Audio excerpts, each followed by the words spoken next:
Hello everyone, आज मैं निकला हूँ कोटेश्वर मंदिर के लिए, जो कि पड़ता है रुद्रप्रयाग में। रुद्रप्रयाग डिस्ट्रिक्ट में पड़ता है और ये है भी रुद्रप्रयाग में ही।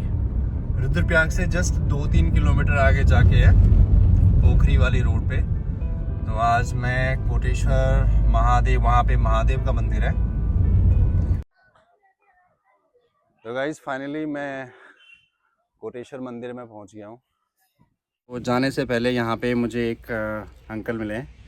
तो ये यहाँ पे एक्चुअली जो भी पूजा की सामग्री होती है वो सारा रखते हैं ना, बेलपत्र से लेकर के सब जो भी। हाँ, तो ये थोड़ा मुझे यहाँ की कहानी बताएंगे। मुझे तो शिव जी के बारे में पता है कि शिव यहाँ की कहानी बताइए आप मुझे। कहानी ऐसी है कि जब महाभारत का युद्ध हुआ था, हाँ, तो तब वो बाद में वो कृष्ण भगवान ने इनको कह दिया कि इन पे गोत्र हत्या लग गई। हाँ, गोत्र हत्या लगी। अब गोत्र हत्या का निवारण कैसे होगा, हाँ, ये वो इसके बारे में उन्होंने पांडवों को बताया। हाँ, कि बोला कि भाई जब तुम शिव जी पकड़ेंगे, हाँ, शरण में जाएंगे, शिव जी की शरण में जाएंगे। शिव जी की शरण में जाएंगे तो तुम्हारा गोत्र हत्या दूर हो जाएगा। दूर हो जाएगा। हाँ, अब शिव जी तो मिलने के नहीं। हाँ। शिव जी आगे आगे निकलते गए, पांडव पीछे पीछे आते रहे। अच्छा, मतलब जो पांडव थे उनको पीछा करते रहे, शिव जी का पीछा करते रहे पांडव। अच्छा। अब आते आते रास्ते में देवप्रयाग हुआ, रुद्रप्रयाग हुआ, ये अब हर जगह उन्होंने अपने अपने नाटक करते करते यहाँ पहुँच गए। शिवजी महाराज यहाँ पहुंचे। जब यहाँ पहुँचे तो वो गुफा में घुस गए। तो पांडव बाहर से उन्होंने बोला कि अब यहीं पकड़ना है। हाँ, गुफा के अंदर 12 फीट गुफा है। हाँ, सावन के महीने में आदमी अंदर जाता है तो पूरा भीग करके आ जाता है। हाँ। आते ही आते जैसे अंदर जाएगा, भीगेगा, बाहर आएगा तो सूख जाएगा। अच्छा, ऐसा? ये अभी भी कल्पना है, अब देखने लायक है। अच्छा, जो सामने दिखाई सावन के महीने में यहाँ ज्यादा भीड़ होती है ना? बहुत भीड़। हाँ, गंगा माई 2 दफे सारे गुफा को धो करके निकल जाती है, एक सावन लगने से पहले। अच्छा। और एक सावन खत्म होने से बाद में। जब मैं छोटा था ना, जब मैं जवार में छोट छो तब आ रहा है इसमें बचपन में। हाँ। अब वही बात अब तो मेरी भी 62 साल की उम्र हो गई है। अच्छा, यंग ब्लड हूँ। हाँ। 4 बजे उठता हूँ, हाँ। नित्य कर्म करता हूँ, हाँ। बेलपत्र पहुँचाता हूँ। 23 साल हो गए मेरे को यहाँ पे बेलपत्र पहुँचाते पहुँचाते। अच्छा जी, अच्छा। तो इसमें बहुत आनंद ही आनंद है। नहीं, बहुत बढ़िया काम कर अब रहे हैं आप आनंद लोग। इसलिए है कि हम निस्वार्थ सेवा करते हैं, हमें किसी से कोई लेना नहीं कोई है। लेना देना और कागज का भी कोई वो नहीं है कि लोभ नहीं है कि कितना हो जाए। बिल्कुल बिल्कुल। मेरा तो यही कहना है कि साईं इतना दीजिए जाने कुटुम समाए, और मैं भी भूखा ना रहूं और साधु ना भूखा जाए। मेरे दरबार में कोई साधु देश का आएगा तो मैं उसे भूखा नहीं भेजूंगा। पैसा नहीं है भाई, अन्न धन ले ले, हम गृहस्थी आदमी हैं। पैसा तो उनके उद्योगपतियों के पास है। हाँ, हमने तो खेती करनी है तो उसके बाद है। बिल्कुल। जब शिव जी अंदर गुफा में फंस गए तो पांडव बाहर से हो गए। तो शिव जी वहां से ऊपर निकल गए। अच्छा, ऊपर निकल गए तो यहाँ गाय भैंसों का बेड़ा था। हाँ। तो शिव जी बेला का रूप धारण कर दिया। किस चीज का? बेला का, अच्छा, जो भैंस के साथ बेला होता है, हाँ, भैंस भरने वाला। हाँ, तो ये बेला का रूप धारण कर दिया। हाँ। तो भीम बलशाली थे। हाँ, तो भीम ने यहाँ पे इसी गुफा में, यहाँ बीच में एक गाय भैंसों का तालाब था। हाँ। तो इसमें माने बरसात में कम से कम 30-40 मीटर पानी चढ़ जाता है। अच्छा। अब तो पार्किंग बन गया, रास्ता बन गया। तो जब ये पानी नीचे टपकता है तो नीचे जलधाराएं टपकती हैं। तो जब भीम ने वो दोनों पांव इधर उधर रखे तो भैंसा उधर को नहीं गया। अच्छा, भैंसा इधर से मुड़ करके, अब यहाँ आगे कहाँ से? वो शिवजी महाराज थे भैंसे के? हाँ, भैंसे के रूप में शिव जी महाराज थे। अच्छा। अब आगे कहाँ जाते तो यहाँ तो भस्मासुर था। हाँ। तो भस्मासुर ने घेर लिया।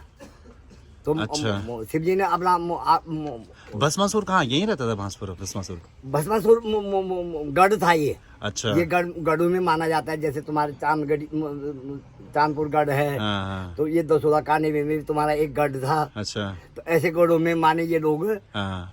माने गुफाओं में छुपने के लिए उन्होंने घेर दिया। अच्छा। जब यहाँ पे ब्रह्म राक्षसों का वध किया तो शिव जी यहाँ से आगे निकल गए।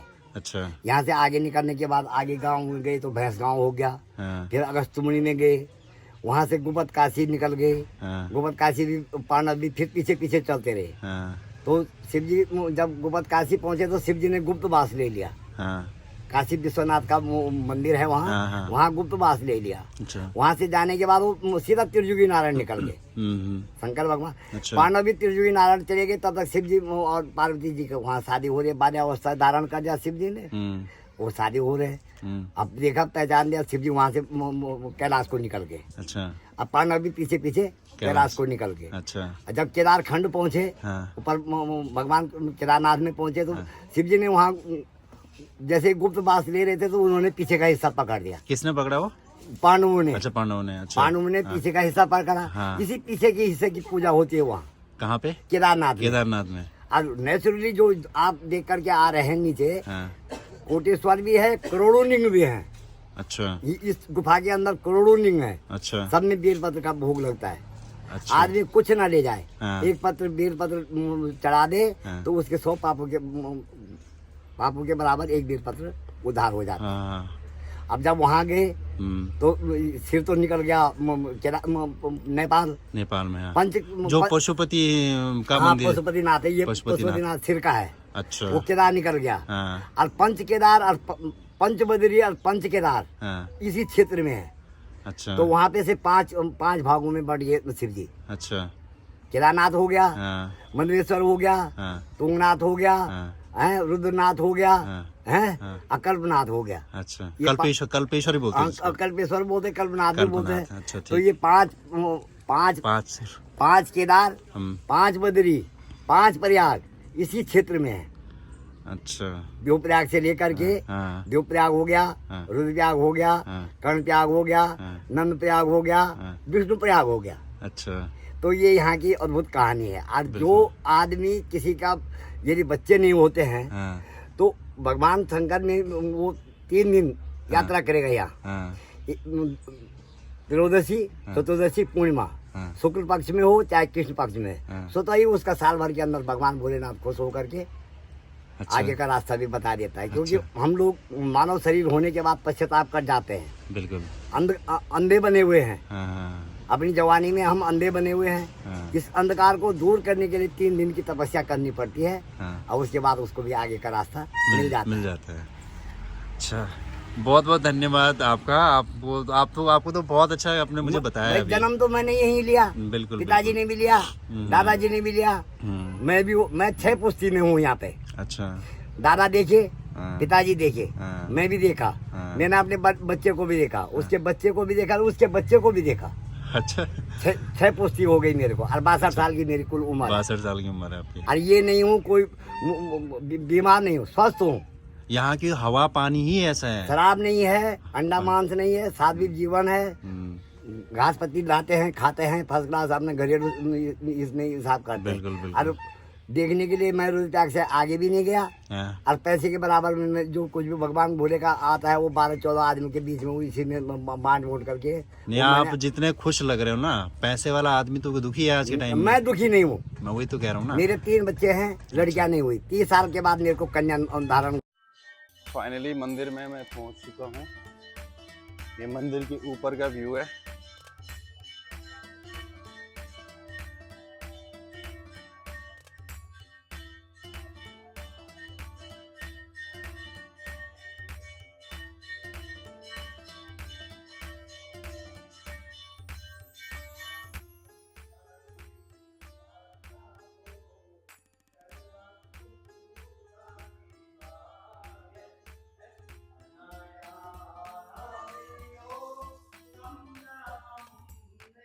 देखो यहाँ पे बांदर ही बैठा है, मंकी।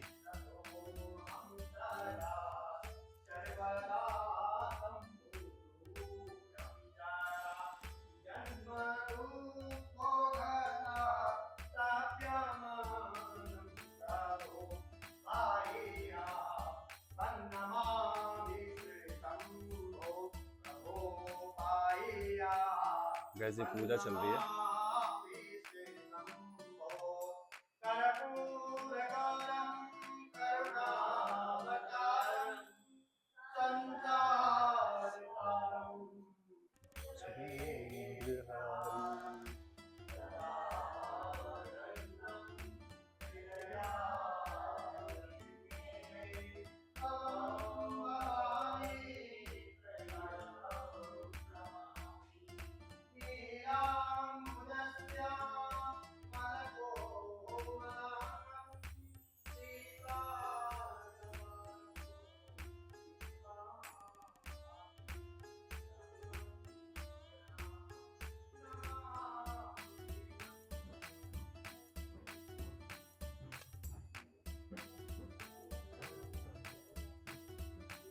पे ये बांदरों की टोली भी है।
जय हो शनिदेव महाराज की।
गाइस ये देवी माता की पूजा हो रही है यहाँ पे।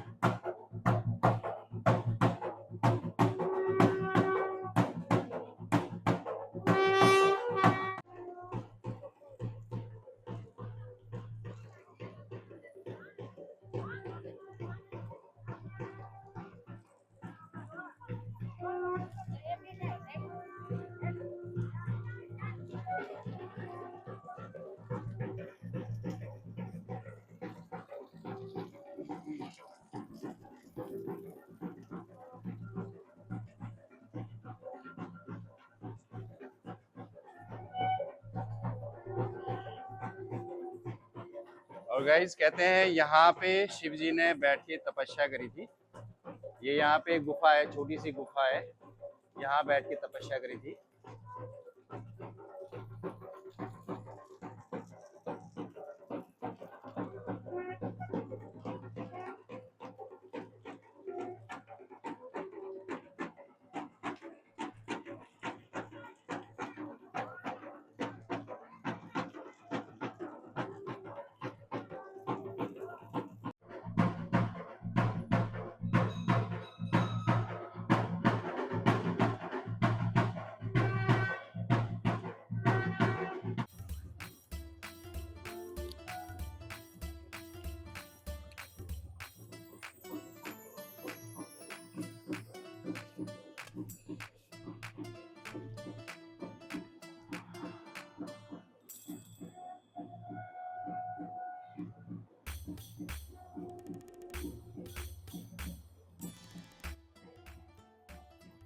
गाइस ये अमेजिंग है, यहाँ से ऊपर से ये पहाड़ बिल्कुल सिर के ऊपर है। बहुत बड़ा पहाड़ है।